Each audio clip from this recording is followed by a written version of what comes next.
we were picked by the Lutheran Church to go to Dominica and build 500 homes because we matched the funds and sent a lot of our own students with the group to do the work for free.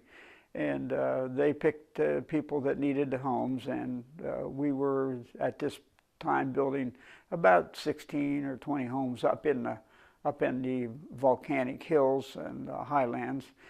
But we were up in the mountains one day and building about 16 houses in this volcanic area, and there were the people were black people and really wonderful people. They spoke pidgin English. It was kind of comical to listen to them, and I developed a lot of friendships down there. And during that one day during that time, there were 3 really bad guys came on the grounds, and we all sort of looked at them, and they had knives and everything else.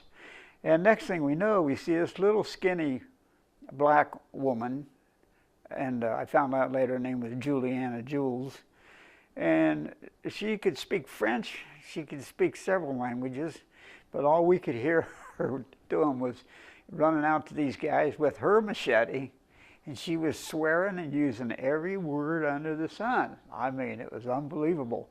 And those guys stood back. I mean, she was about half the size they were, but she tore right into them. And those guys sort of wound up running for their lives.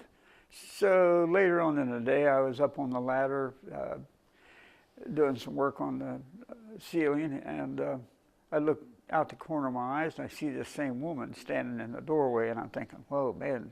And she still had her machete. And she says, "You build me a house. You build me a house." So what are you going to tell a person like that? She thought we were in charge, and I got down and I went over and started talking to her. And I told her that if it was me, I would build her a house. I would love to build her a house, but I tried to explain the situation to her. And really, then I had to explain that in this life, the way it really works is you'll have nothing. And we talked about the only thing I could give her any hope was the second coming of Jesus Christ and his promises to people and what we have to go through in this world. And we sat and had a Bible study on the second coming of Jesus and what he promised to give you in the new earth. And that's the only place things that would be good and things secure. So we became really good friends. And she actually wrote down her name. And I wrote mine down too, and she sent me letters.